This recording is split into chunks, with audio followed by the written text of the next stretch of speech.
Welcome to the City of Burbank Infrastructure Oversight Board meeting, August 26th, 2021. As always, would everyone please join me and rise for the flag salute.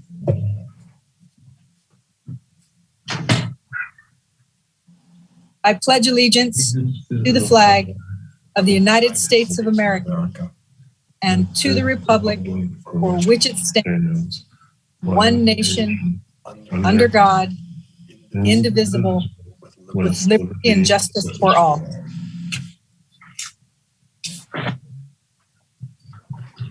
Thank you. We'll now move to roll call.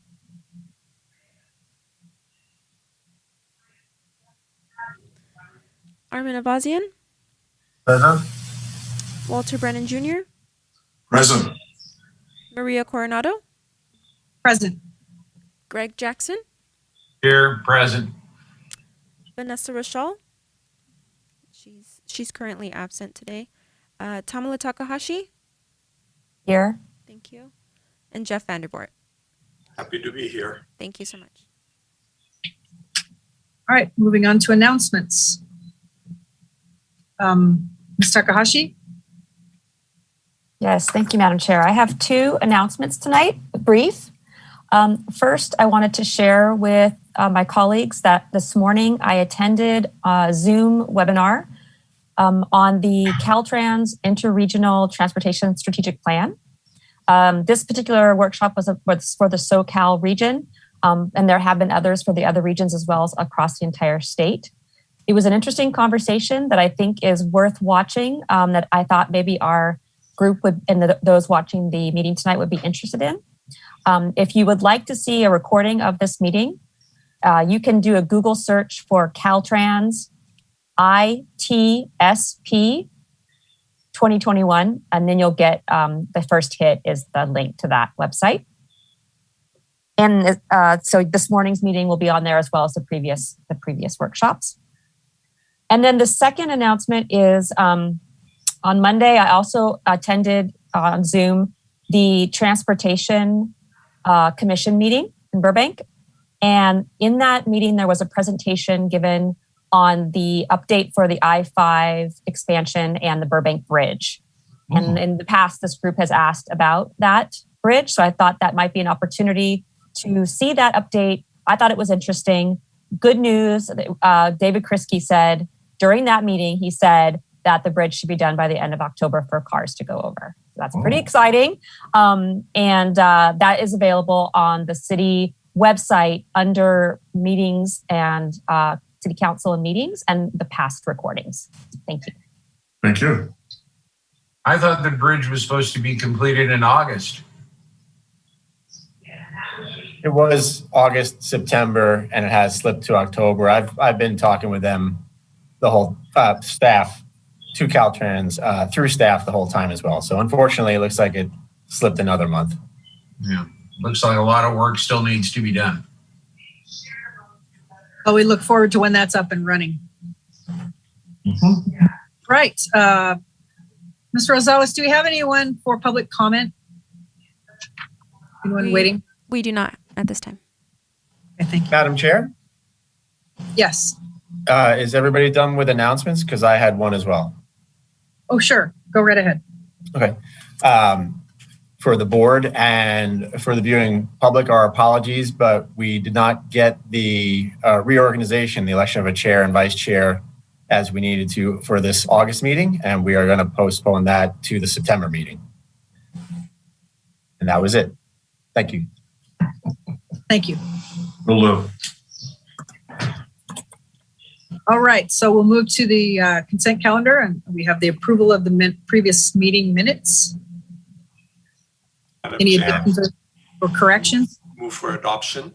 Before that, Madam Chair, please, Board Member Vandervoort, I did want to modify the minutes, very minor change, but I watched the video again and I knew I did this. I also, when it says announced IOB meetings, let me see, recognize the reappointment of Chair Coronado and Vice Chair Takahashi. That's me speaking. I also congratulated Commissioner Brennan as well. That's my motto. All right. Any other additions or corrections? Seeing none, we have a motion. Do we have a second? I'll second it. All right, let's call for a vote. Armin Avazian? Yep. That was a yes. Okay. Walter Brennan Jr.? Approved. Maria Coronado? Yes. Greg Jackson? Yes. Vanessa Rochelle? She's currently absent. Tamala Takahashi? Yes. And Jeff Vanderboort. Yes. Thank you. Thank you.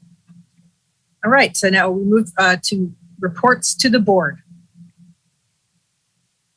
Madam Chair, if I may, Karina BC Hatch would like to get the link sent to him. So why don't we do that? And if it pleases the board, we can modify the agenda to have Mr. Hahn present the next report, the fourth quarter report for fiscal year 2021. Okay, all right. Good. Mr. Hahn, are you ready to present? Thank you very much.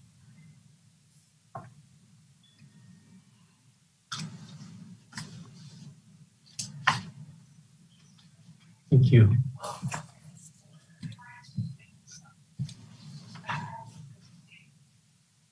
Thank you, Mr. Bergman.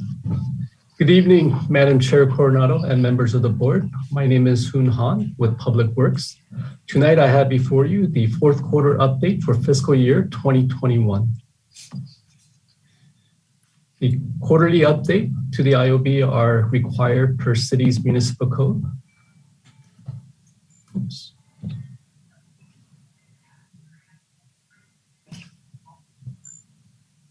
In fiscal year 2021, Council approved 15 projects. Projects were new multi-year projects and also ongoing projects.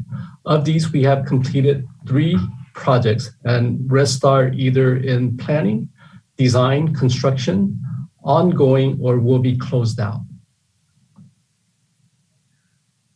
Currently, we have 53 active projects with the available budget of $30.5 million. In the third quarter, we had 61 active projects with approximately $46 million of budget, available budget. We have successfully closed out 8 projects by either completion, or we are properly classifying some of these projects, which are not CIP projects that are on list, and we are actively working on getting those projects off the CIP list. In the fourth quarter, we have completed 4 projects, which includes the street improvement projects and 3 of the parks projects. I'd like to highlight a project that's in design at this time. The City Yard Service Building, the project received an additional funding in fiscal year 21-22 for construction. This project will replace the existing City Yard Service Building and also includes utility relocation. The design is currently 90% complete. We are in the process of finalizing the third-party quality assurance, quality control review. Basically, we're validating the design and the construction estimate. The construction delivery method is the known as construction manager as at risk, also known in conjunction with guarantee maximum price, the GMP. The project budget is $8.25 million. We are currently scheduled to start construction for phase 1, which is the utility relocation, in spring of 2022. And the construction phase for the building should start in fall of 2022. I wanted to also highlight a project that's under construction. The Arch Monument Project at Olive and Sunset Canyon will repair the iconic arch and pilaster that was damaged by a car accident. During construction, we discovered a gas leak which had been repaired. And the project was put on hold due to the gas line conflict with the proposed footing. We have worked out the details with the gas company and should resume construction at the end of September, early October. And we have several projects that were completed in the fourth quarter. These are the before and after pictures of the phase 10 of the pavement program. Starting fiscal year 21-22, we are moving to a 5-year cycle for paving the city instead of the 10-year that we had. So we will be able to cycle through the neighborhoods a little bit faster. And more pictures of before and after. As you can see, after the pavement, a huge improvement in the aesthetics and the ride of the street. The pavement program is divided into 2 projects. You have the residential and arterial. The phase 10 is the residential part of the program. And these are the before and after pictures of the arterial street improvement projects. Once again, you can see the huge difference and the improvement from the pavement program.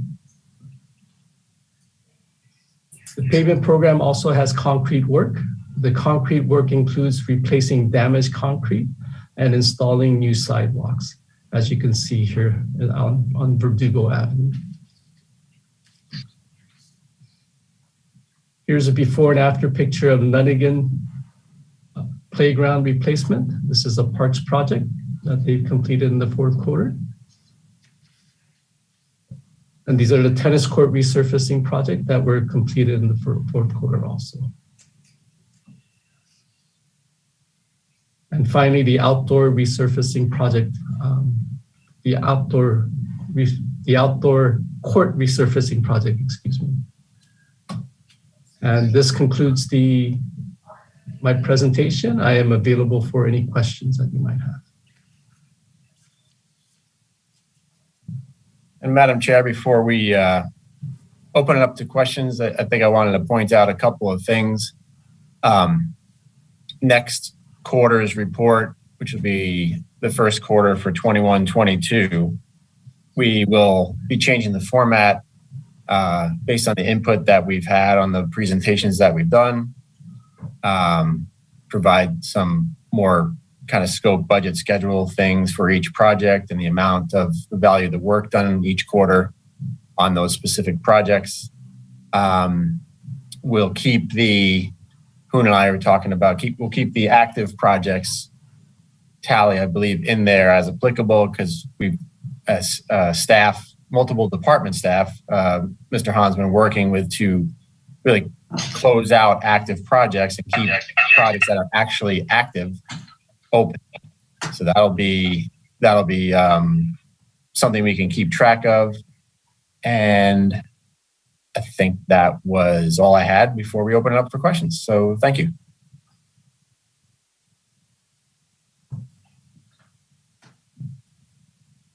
Thank you. Do we have any questions? Question right here. Madam Chair. Go right ahead, Brendan. Just as a curiosity question, for your city yard service building, who's in the design team for you? Which company? It's the La Cañada Architect. That's the current design company that's been working on the project since the beginning. Okay, cool. And at this particular point, you don't happen to have a construction manager at risk team, do you? We do not. We're working towards that. So I presume that's like going to be out to bid in the near future. Yes, there will be an RFP that will be sent out to secure that contract. Perfect. Thank you. And to that, if I may add to that, and the board might recall when I first got here, it was probably about a year ago, I wanted to make sure we brought a third party constructability and third party review of the plans in the current state. So we believe we have a very good set of comments that we'll be working on and making sure we can dot our I's and cross our T's before we go out for that bid process. Thank Who's you. that? Who will that Third party, the company was Ardura. be? Yeah. Great. Thank you, Mr. Brennan and Mr. Berkman. Do we have any further questions? Mr. Vandenborg. Thank you, Madam Chair. Mr. Hahn or Mr. Bergman, either one, we don't get too much of a chance to think of the budget. And I know we have an update on the budget coming up in our future meetings. But out of curiosity, so far we're operating in this under the impact of COVID-19 circumstances that have been dramatic, to say the least. But by now, you're probably starting to get a clearer picture of finances, et cetera. I, as a member of the board, and if I'm wrong, please correct me, have the general impression that we are operating with a budget that was more modest and more conservative, just in case we didn't have the resources and the funding that we were hoping to get originally from the Measure P funds. And also we had personnel limitations. I think at the time that we understood the general total budget, we were concerned with the hiring freezes and issues like that. I'm just curious because in your memo, there's a reference to you're trying to find a good balance between an aggressive but a realistic program that doesn't get us into trouble, but that we can manage. Just out of curiosity, are we undermanned in the capital improvement project programs in general? Are we in need of personnel? How are we? And this is a general understanding just to get a sense of whether we are getting out of this, nebulous area or still we're so much lack of clarity that we still have to just operate with the best of hope and then recognize that things will change. So there is Mr. Hahn, can I take that? Yes, of course. Let me start that. Thank you. I wouldn't say understaffed, and I wouldn't say under budget. Burbank, like every other city, has its approach to how much infrastructure it would like to get done based on the resources that we have. And the board will remember, perhaps by seeing my presentation to council during the budget, that we've significantly enhanced the capital program the infrastructure improvement budget in the past 5 years. It was, I think, averaging about 12 or 13 million, and the past few years, outside of the COVID years, we were looking at a total of 16. That might have been the 16 or 17, the 5-year average. So we took that dip last year in the COVID, which we had a $21 million budget for capital, I think, and we dropped it down to 13, not knowing the risks or understanding what COVID's impacts would be. And this board knows this year we are at $18 million. And this board also knows that I said I'd be taking a look at our resources and the plan and what council's desires are. And having been here for that almost year and a half, I see this as a right fit. I'll answer your question that way, board member Vandenborg. We are at $18 million. I believe that's a sweet spot for the resources that we have, balanced by the Measure P budget that we need to keep in hand per the fiscal policies with the finance department. We will continue to look at the amount of work being done and work with the board to see what the desires are of the board and advise council of that as well in the coming budget year. So it's a dynamic process. We're always looking to see where we can improve based on your recommendations and council's recommendations. But right now, we've had some great years, especially with the pavement improvements, and we'll continue to look at that. Make sure we're in the right balance, or if we need more resources in one way or another. Mr. Hahn, did you want to add anything? No, I think you said it perfect. Thank you. Okay. thank you very much. I feel comfortable to get that update and the perspective. I just was worried that we're still undermanned, and then, and us having had a career in construction and architecture, you're forever trying to find the sweet spot and you never find it, always too busy or not enough work. But it's good to know that we are somehow or another moving along in a reasonable fashion right now in terms of personnel and funds available.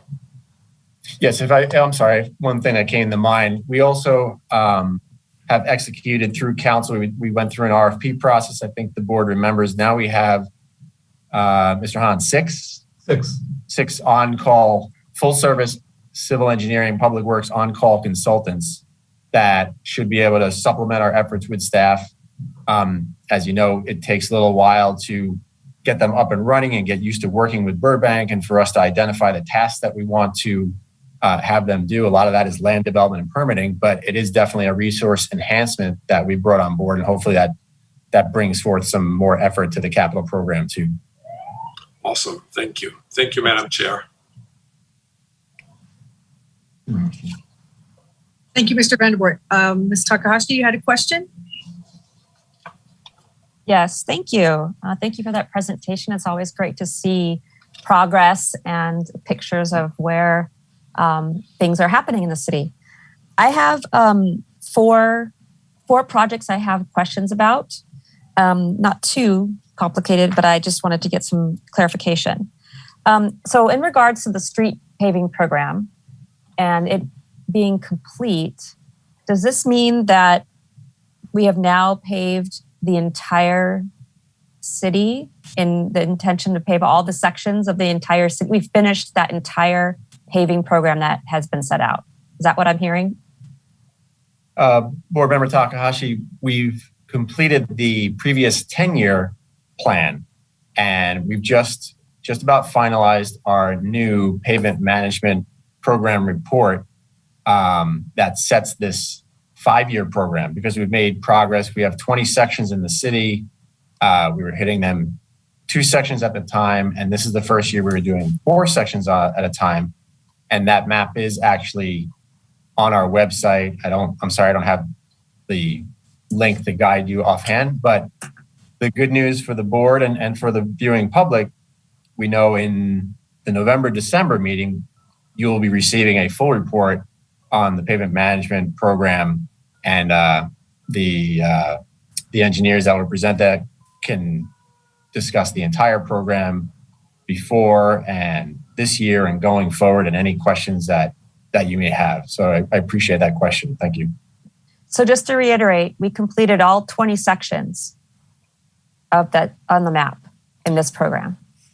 All 20 sections got addressed through, because that was one of the reasons why we wanted Measure P funds, was to restart the paving program. So you're saying that that first program that we got the Measure P funds is completed? The 10 years, right. And now we're into the next Measure P. We've had 2 years of the additional monies pumped into the paving program. So we're using that, and it's set the table to allow us to do a 5-year program, which will be presented to you in November. Yeah. And the reason why I ask is that's kind of a big deal. I mean, this is a big deal that this has come to completion. I don't know, I'm very excited as a resident, not just as a member of the board, but as a resident, to hear that this is what we set out to do has been completed. And now we are shifting towards maintenance and a consistent overall future plan, rather than playing catch up and trying to get everything. No, Greg is shaking his head. No, Tamara, may I just interject? That's, I think, a bit of a misunderstanding. Yeah. It means that we've completed the streets that were in the worst shape, or at least categorized in those 20 areas around the city. Doesn't mean all the streets in those 20 areas have been resurfaced and improved to what, the standards that we would like to see. And now this next cycle will be the next tier of streets, which have been determined by the pavement management program to warrant resurfacing. So it isn't that we've accomplished everything. It just means that we're I'm sorry, getting closer if we live long enough. Yeah, I'm sorry, I misphrased it. I meant to say that we addressed all the streets that needed, immediate addressing that had been put on hold because we didn't have the funding, and now we addressed them for the next phase.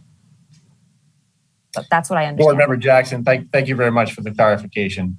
As the board and the public will find out in the November presentation, Mr. Jackson's correct. We've hit the worst of the city's streets citywide in that 10-year, but there's plenty of work to be done. And I like your word, the more maintenance program where we've brought what's called the pavement condition index citywide into the low 70s. My goal is really 73. And if you saw the council's presentation outside the alleys, which I know Mr. Vanderbork brought up last month, we're at a PCI of 68. 70 is industry-wide defined as good pavement.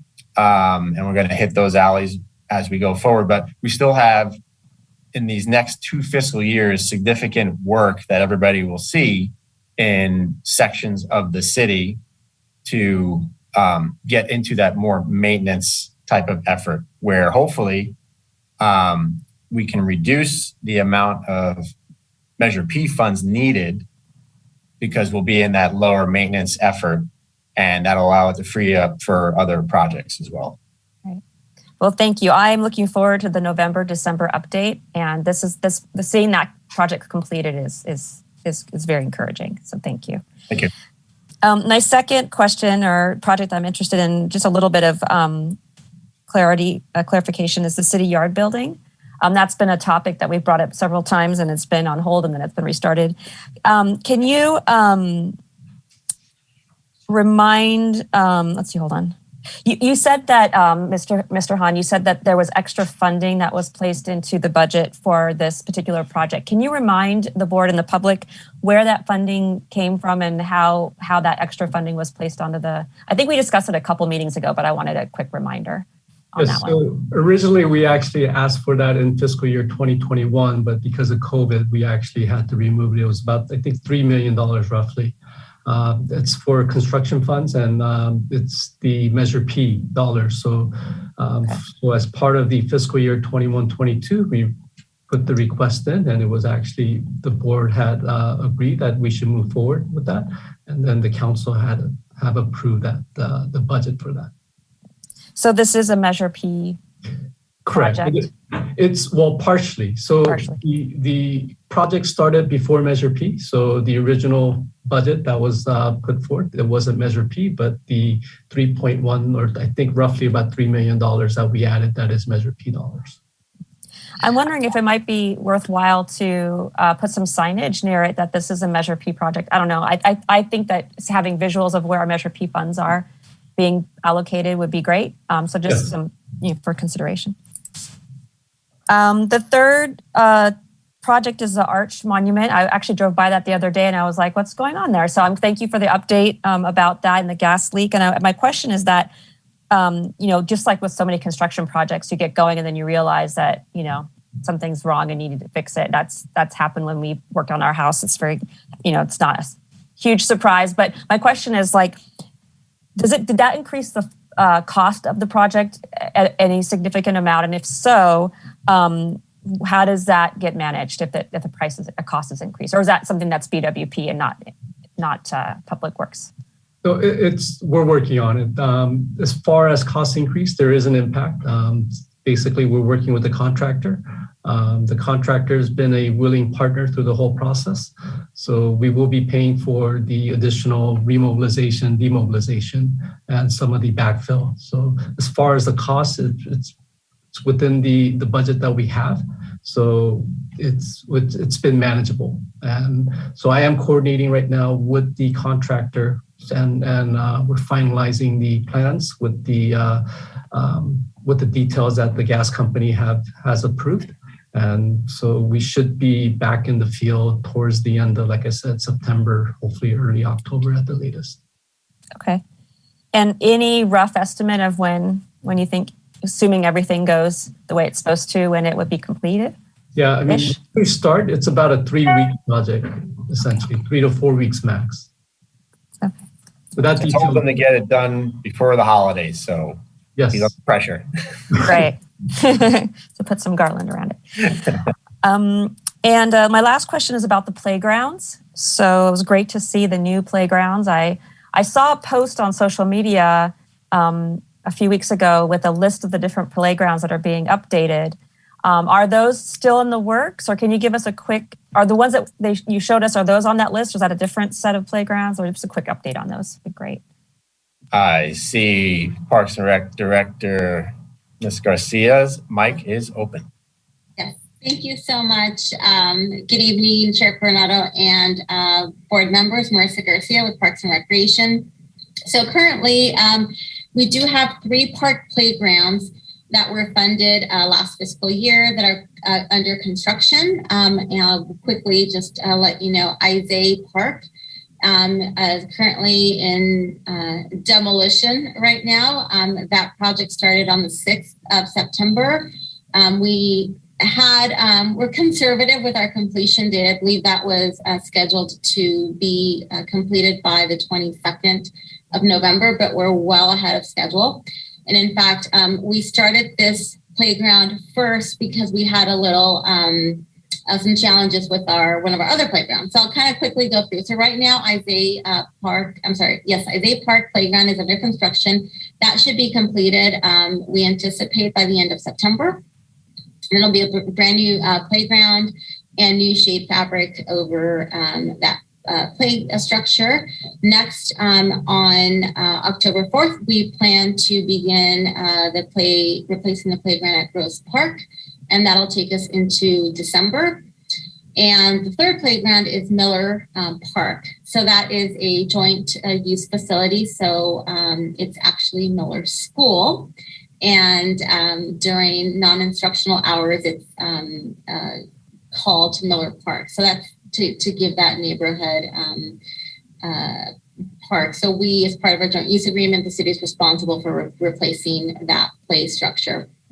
And that one we had scheduled to start first, but we had to work out had to coordinate with the school district, and they had different and stricter requirements in terms of allowing adults onto their campus when children are present, even though it's fenced off.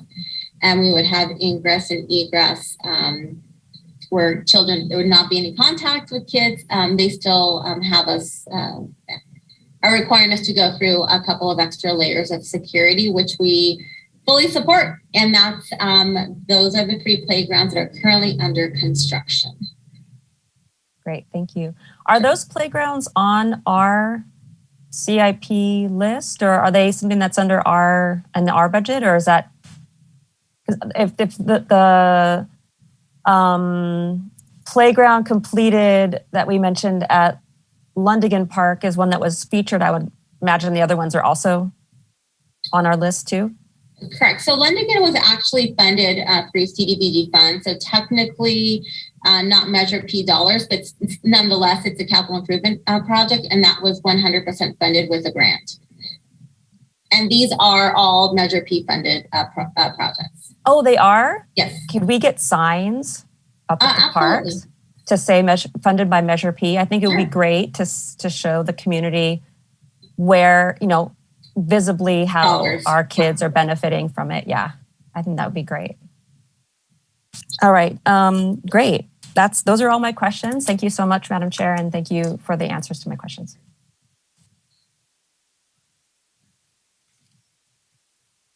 Definitely good stuff. All right, do we have any further questions or discussion on this?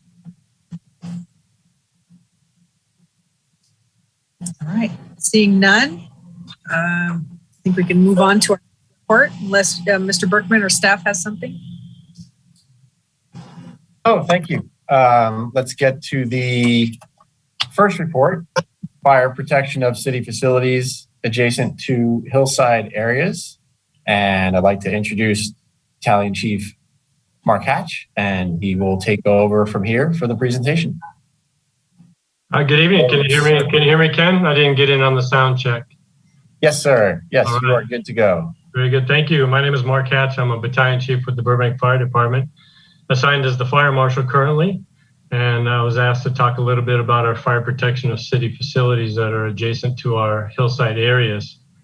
So the question is, how do we protect the city facilities infrastructure in the what we call the very high fire hazard severity zone, which we affectionately call the VHF HSZ. So what is that area? That area is an area included in a map developed by CAL FIRE, and it's the area in red on this map that you see.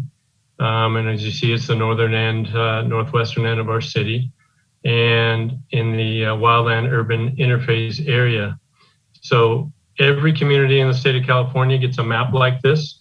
It has a little bit to do with insurance, but it also dictates our high severity zone and where we focus our brush clearance and brush inspection efforts. And we do have many city facilities within that map. So what we have, for example, is a nature center, the golf course and the clubhouse. We have the police shooting range, the Starlight Bowl. We have water tanks and reservoirs, pump houses, power lines. We have communication resources. And then we also have hydrants up and throughout that area that we need to maintain. So the fire department has a brush inspection and brush clearance program. This map indicates the 260 acres of city-owned property that we contract with a third-party vendor to clear on an annual basis. This brush clearance starts May 1st, and this year it was completed in the first week of August. So we have our defensible space on the city-owned property. And for instance, last year we had a lot of issues with our vendor. It didn't get done until October. So we got a new vendor this year, and we were very happy with their performance this year. So several factors contribute to our defensible space and our obligations to protect our community in addition to our city-owned facilities. And it really starts with the building code and the fire code. Anything that's built or modified, we're pretty steadfast in our building code and our fire code. These codes are further enhanced by our Burbank Municipal Code. For example, our brush clearance in the municipal code dictates 200 feet from any structure. The state only requires 100 feet, and Burbank has gone the extra mile for many years to increase that to 200.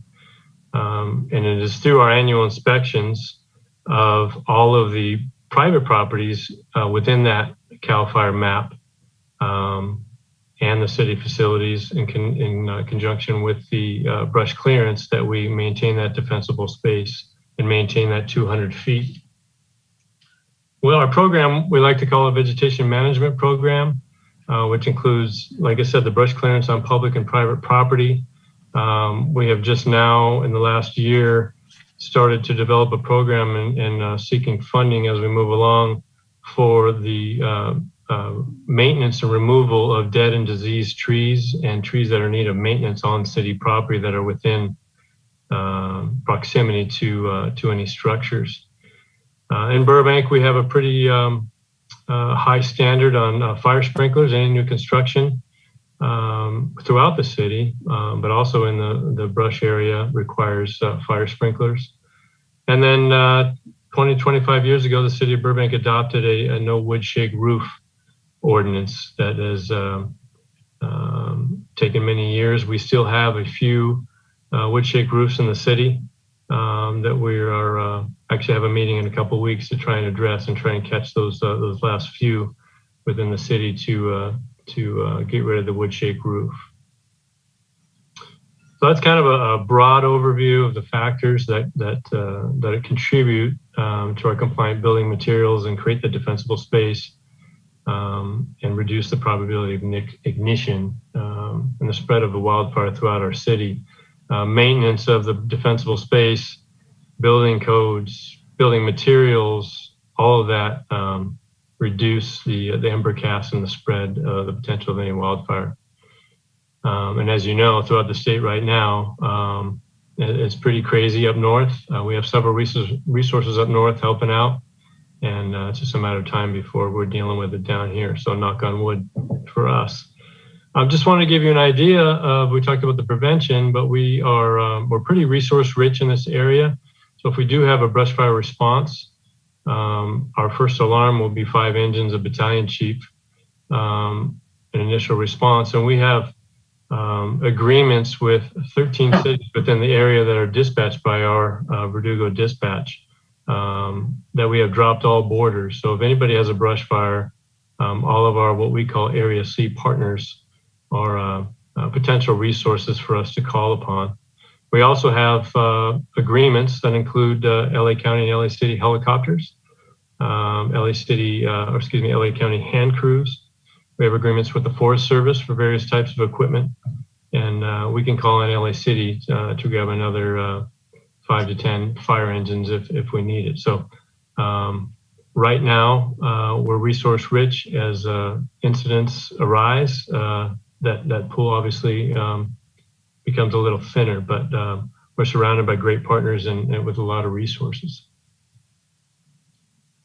So that's a broad synopsis of how we protect from the code ordinance, from construction onto our response. So I'd be happy to entertain any questions.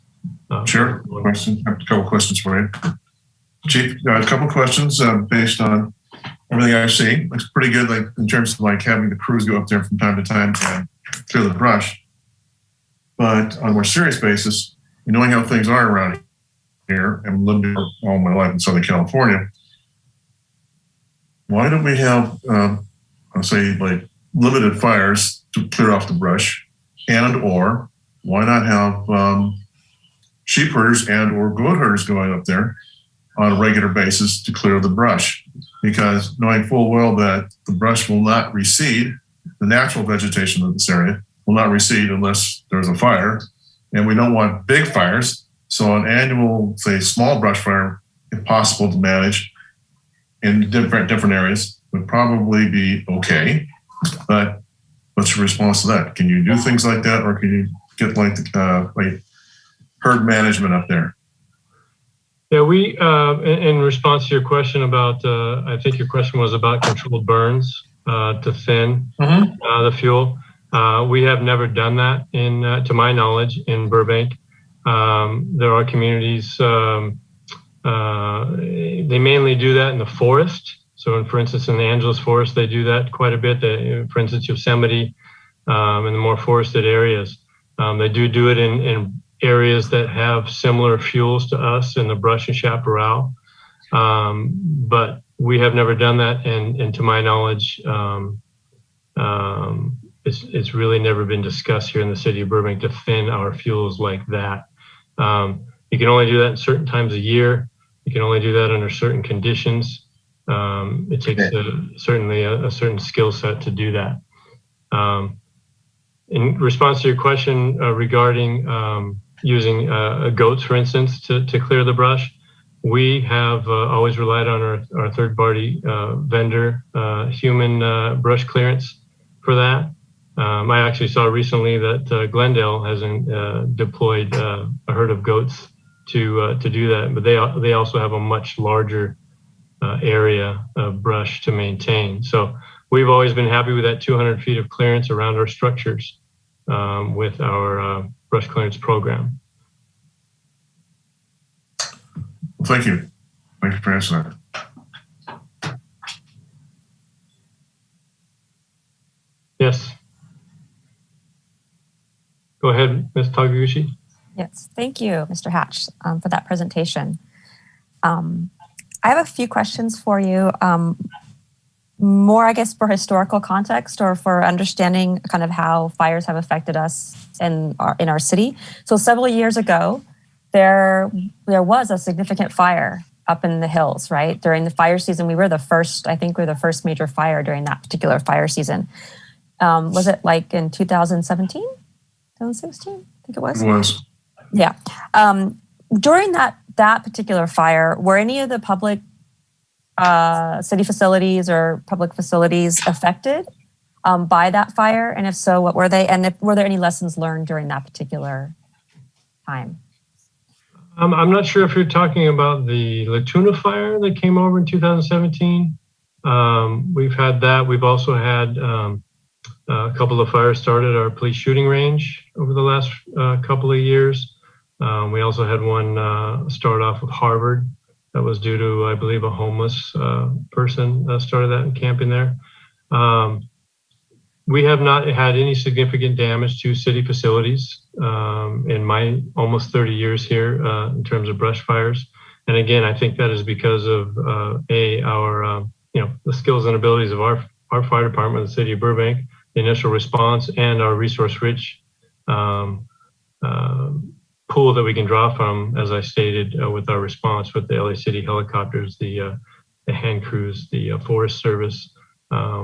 We kind of drop borders when any fire goes on, and we help out where needed. So I think we've been very fortunate to be very aggressive in our attack. The one thing we have an option as well, which we have never had to use in the city of Burbank, is the ability to call in a fixed wing aircraft to do one of those big, huge pink Phos-Chek drops that you see. That is also a resource that we can have, but we haven't had anything get away from us enough to call for that. The other thing that's unique that I'll mention about and really lucky for us in the city of Burbank is when the city, the way the city aligns, and our biggest enemy is wind. So when we have a Santa Ana wind event, we get the winds from the northeast.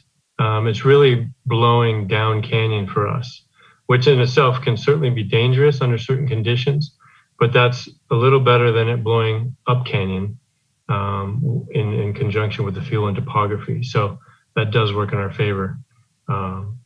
But we haven't had any major infrastructure losses to my knowledge. That's great to hear. A follow-up question to that. I remembered after the fires were done and there was a report to council about them, about that particular year. They were, the Forester was mentioning about how after fires, there's a concern about mudslides. So I'm wondering, is there any part of this protection against fire, if it includes also after fires and mudslides and protection of city facilities for that? Yeah, certainly. That's an element of brush fires that many people don't know about or don't realize after the flames are gone. There is a concerted effort to repair both trails and drainage. You saw a couple years ago when we had the heavy rains after the Tuna fire, the country club flow. And then there was also an earnest effort after that multiple times to clear out the debris basins, for example. But there's also always an effort to go up with the trails, with the park and rec trails, to put in berms and create drainage and repair and plan for that rain so that we don't cause more damage. That actually leads me to my second question, which was going to be, are hiking trails considered city facilities? And if so, is that part of your protection plan as well? Yeah, Ms. Garcia will be able to answer some of that as well. But to my knowledge, the trails up there, if we need assistance, for instance, clearing or repairing, if there's a slough off, or we would contact Public Works to help us out with that. And there's some areas where we would call in, contact the county, come on in with a bulldozer to clear a trail or create access for us if there was erosion and things like that, just from rain, not just for fires. But there's an annual effort to maintain those trails and those access roads for that purpose. Great. And my last question is, for the Nature Center, the Golf Clubhouse, and the Starlight Bowl, which are all kind of in that area up there together, have there been any past upgrades recently to protect from fire above and beyond what you normally do for those areas? Have there been any upgrades, or any upgrades needed in the future to make sure that they're protected? Or are they pretty much status quo is pretty good? Our program in terms of clearance up there has been pretty standard for several years. The 200 feet of clearance is what we've maintained. We do, based on events at the Starlight Bowl and the Nature Center and so forth, we do make an effort to prioritize them first. For instance, we have the summer concert series up there, so we try to get that clearance done early. with our vendor, along with the Nature Center, and it's somewhat dictated by what's on the schedule. But the Starlight Bowl is one of our first efforts. Great. Those are all my questions. Thank you, Madam Chair. Thank you, Mr. Hatch. Thank you.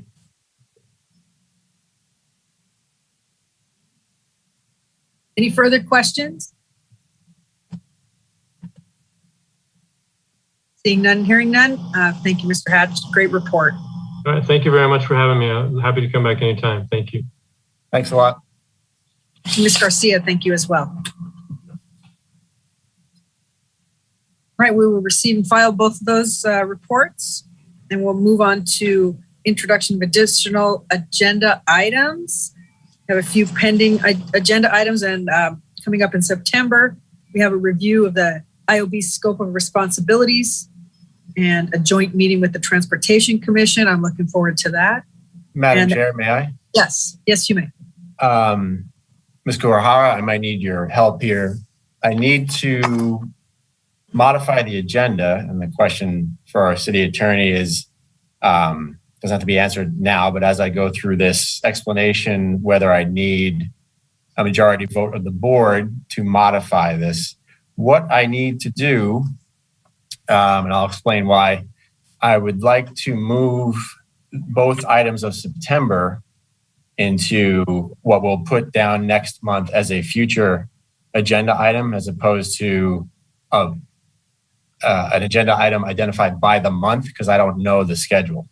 And it has to do with a question to the board as well. And the situation I'm describing, we can't talk about the situation itself, so we're just talking about the agenda. The recent events, the tragic loss of life from the accident from street racing on Glen Oaks has made me push this out for the general public and the board. You may be aware that a couple of council meetings ago, the city council asked staff to come back with a number of items with regard to traffic safety, specifically on specific hillside streets, as well as a topic of how the Transportation Commission and this board can be used to garner comments from the public. We are waiting for the final police department report on that accident, and then staff, which is Public Works and the police department and community development department, will be working together with city attorney to come back with a comprehensive report to city council. So since we are at city council for this, I wanted to, and I spoke to Assistant Community Development Director, Mr. David Kriske, and he was in concurrence. We'd like to move the joint meeting with the Transportation Commission and this board to a future date, and we'll figure out that future date probably based on council's comments, I believe, to the report. So that's my one request. And my question, the review of the IOB's scope of responsibilities, that was identified in December of 2020. And when it was requested in January, the following month, this past January, it was noted and by the entire board to say, including traffic responsibilities. So my question is, I think the joint meeting really covers the traffic responsibilities. And I don't know where the scope of responsibilities in its entirety is necessary for the board, because we've had a very successful year with your core responsibilities of the capital projects and Measure P oversight and the overall infrastructure plan. So, Ms. Kuwahara, if I can request the board through the chair to allow us to remove those two items from September and place the joint meeting with the Traffic Commission as a future agenda item, would that be okay? That's my request. So Yes, if I may, Mr. Berkman, the board has already voted to put these items on a future agenda, and the board does not vote on when they occur. That is, staff's responsibility to program. So you have given an appropriate update to the board explaining why the item needs to be moved. So the board does not need to vote on that. However, if you are asking the board to clarify the future agenda item regarding whether or not you want to split up the joint meeting and the discussion over IOB's scope of responsibilities as it relates to traffic versus the scope of responsibilities as it relates to other responsibilities under this board's purview, that would be something that the board should discuss and vote on now. To whether or not we are splitting those two items up or potentially even removing one of those items as a future agenda item. Thank you, Ms. Kurohara. So as the staff liaison, I will be moving the joint meeting to a future agenda, and I am requesting board clarification as to whether the board still wants us to come back with your general scope of responsibilities as well, Madam Chair. Okay, hopefully I'm keeping up here. Thank you for that. Mr. Jackson, you have a comment? Yes, I do. I wanted to discuss this issue at the beginning of our meeting under the public comment section, and our city attorney denied me the ability to speak because she said it was going to be violating the Brown Act. We've had some very tragic accidents in the city, and I hope the city council is taking the lead in trying to find creative solutions. It's not just a police problem, it's an infrastructure problem. Just this past Saturday, the Burbank Leader had an article about people petitioning for speed humps in my area on Bel Air, and the hurdles that they have to go through, I think, are very onerous. 80% notification and 66% approval. And I was looking to the meeting next month to specifically have a open discussion between the Transportation Commission and our board on how we can make our streets safer. And I have considerable concerns that we're going to push this off into some nebulous date, maybe in 2022, who knows exactly when. I mean, this is an important issue that's been tragically brought to the forefront. And, I don't want to see the agenda structured so that it's so narrow our focus, we're only told by the city attorney what we can't do. I want to be able to discuss what we can do and what we should do in order to make our streets safer.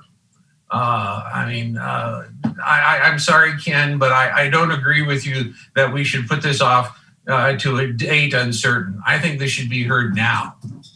Mr. Jackson, through the chair, I appreciate your concern, your passion for traffic safety, but that is in the hands of staff. And the IOB's bylaws that you were created by specifically say you have oversight over traffic programs. And I've mentioned before, we can't have a discussion here. Programs is exactly what staff will be bringing back to the board. For example, we do plan on bringing back the speed hump policy revisions. And now remember, we were in a year of COVID, so things were on hold. I understand your desire and urgency, and we share that with you. And council has taken the lead on this. So once we report to council, we will get back to the board. I do not. We are an advisory board, as you said numerous times to us. But we're advising the council after the fact, and that really doesn't cut mustard with me. That's council's prerogative. I really think this is we're being marginalized by the city attorney and by you on important issues that are affecting the residents of the city. Through the chair, I disagree, sir, and council has the prerogative to take the lead on issues, and they've taken the lead on this one.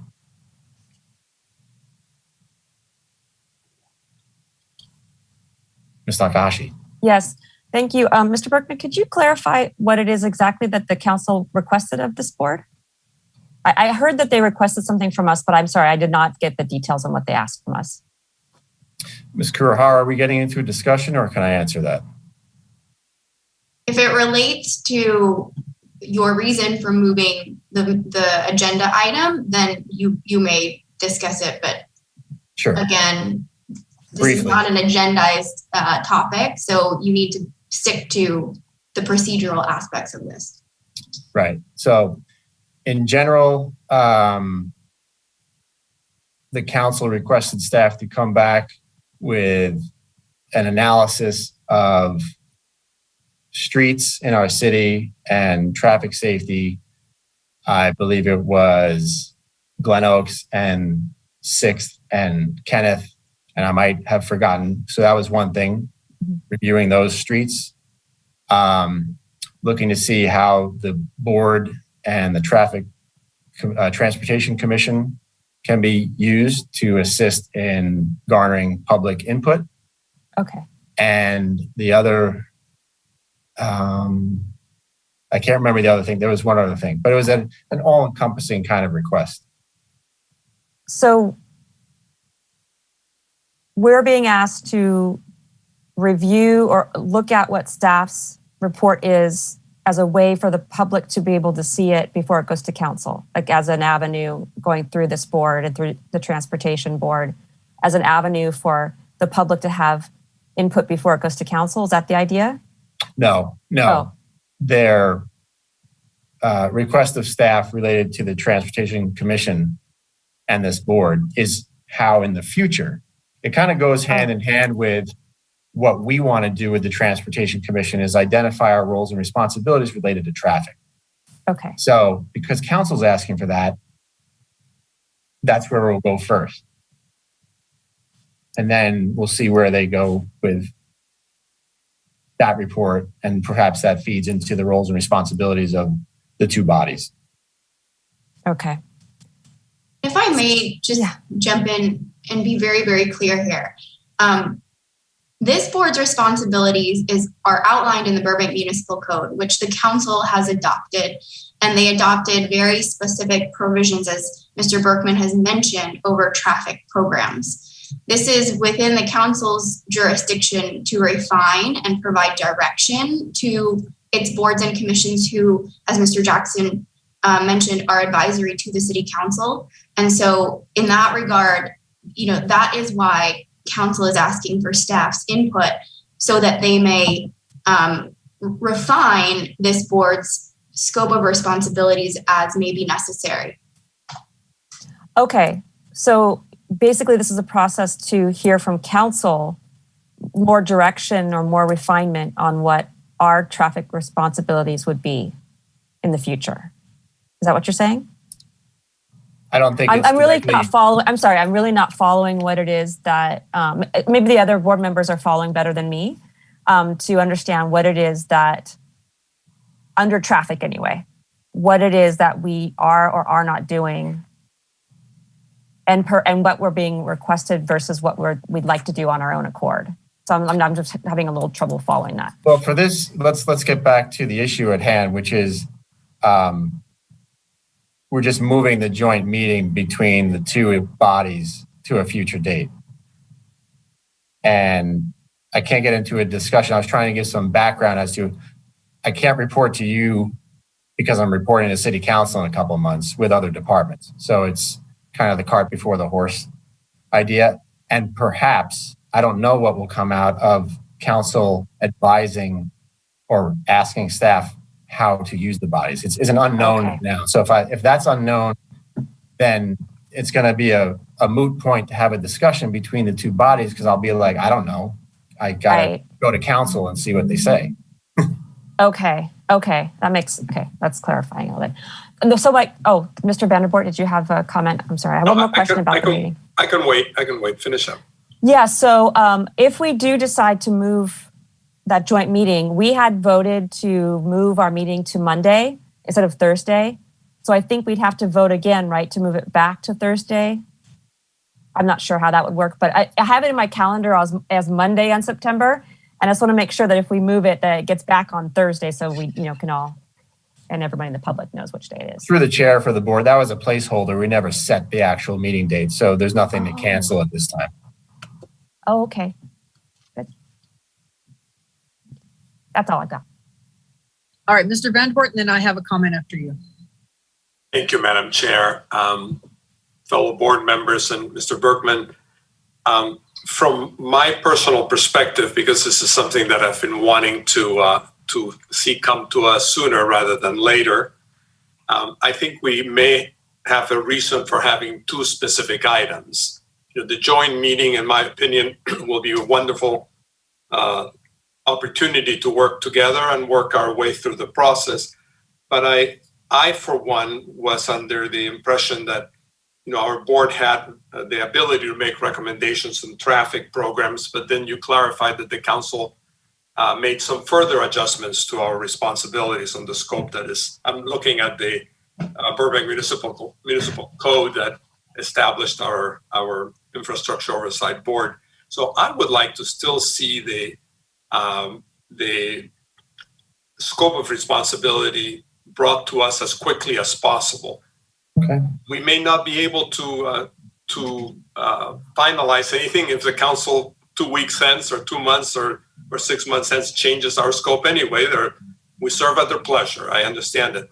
But I, for one, don't really have a good understanding of what our scope of responsibility is on traffic issues. That's what I've been waiting on patiently because I think no reason to rush, but circumstances with accidents, et cetera, certainly make it a much more urgent issue. But that's how I view it, that I would hope that we keep the scope of our responsibilities review sooner rather than later. If it's September or if it's whenever staff is able to get it to us, I would be happier rather than wait indefinitely until council gives us further direction based on traffic issues that have come up.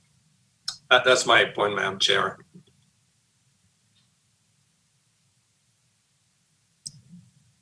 Thank you, Mr. Vandervoort.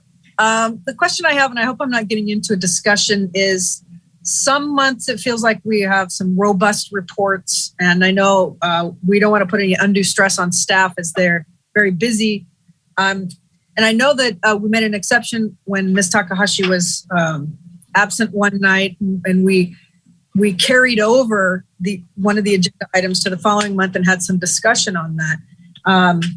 To me, in my opinion, I feel like the agenda is sometimes light, and I feel like I hope I'm sensing this correctly, but I feel like there's some frustration by our board members, and everybody let me know if I'm incorrect, that we feel like there's more that we can do. We know that we serve at the pleasure of the city council, but we really want to get to work here. And if there's a solution that we can maybe add another agenda item or forward some discussion that we can continue, that way we feel like we're getting more done here. I hope I'm not overstepping my bounds, but I feel like I'm reading the room here that it seems like we need a little bit more to do. We all have lives and things to do, but we really want to, me personally, I'd like to see us do more with this. And like I said, I don't want to put any undue stress on staff. Staff's doing a great job bringing these things to us, but I would just like to make that known that it feels like we could be doing more here. Anybody have anything to add, or Ms. Kurahara?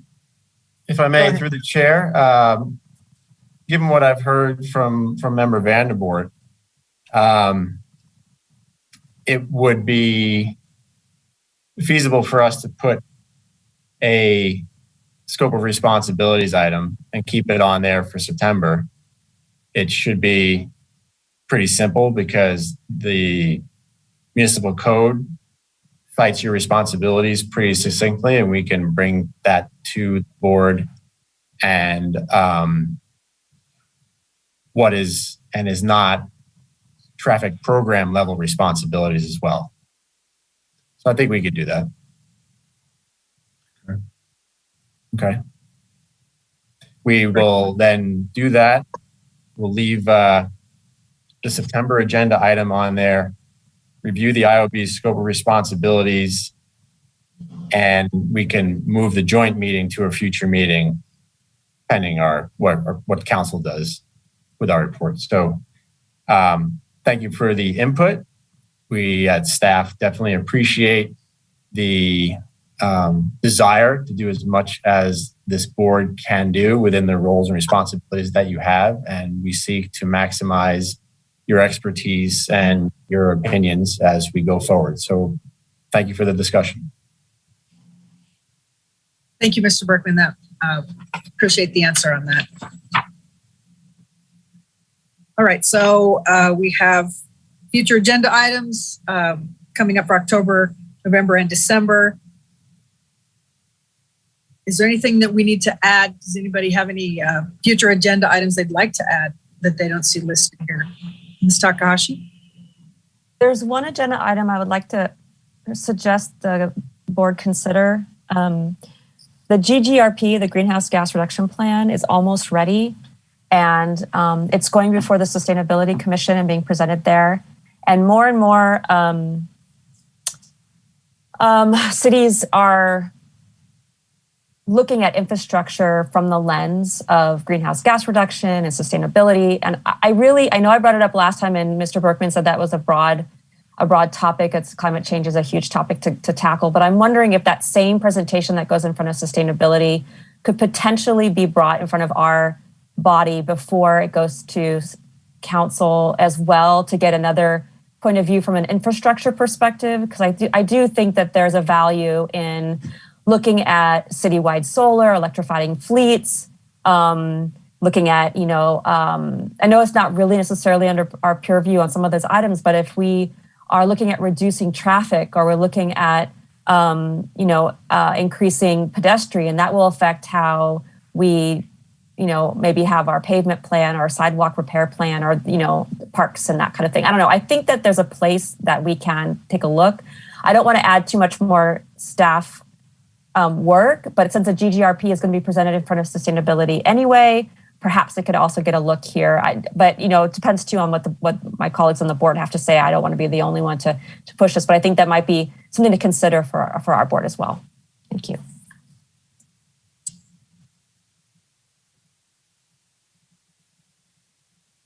Any comment from staff?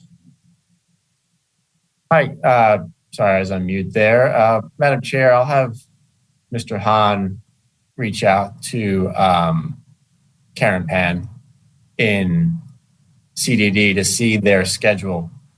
Going back, of course, to the comment that the board wants more to do, you do have some media agendas coming up beyond, the pavement management study. And then before you know it, you will be creating next year's fiscal year plan. So I don't know if we want to put that much on an agenda, but we could take a look at it and report back to you next month to see if it can fit. Because, of course, primary responsibility hits hot and heavy on starting February. So we'll see. We'll get back to you on that. Thank you. Thank you. Mr. Vanderboort. Yeah, Madam Chair, could staff be kind enough to send us the link to the greenhouse reduction plan presentation from staff for the what are the environmental issues that are coming up in that group? Perhaps it's as simple as us reading them and deciding whether or not Ms. Takahashi's request is something that we should add to the agenda promptly, or if we wait until there's an opening, if it's not as urgent.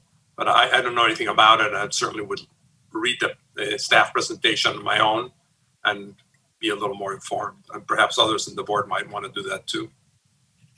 Sure. Mr. Hahn, you could check with Ms. Pan and provide a link through Karina for the board to the latest presentation that CDD did for the public. Thank you. Any further agenda items? All right.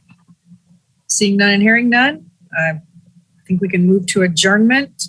Looks like our next meeting for the Infrastructure Oversight Board, City of Burbank, will be September 20th. Actually, no. That's 23rd, right? correct. 23rd, right. 23rd. It's a trick because it shows different on the agenda here. The 23rd at 6 p.m. Yes, 23rd. Sorry about that. We will see you all then. Thank you for this great discussion tonight. All right. Thank you all.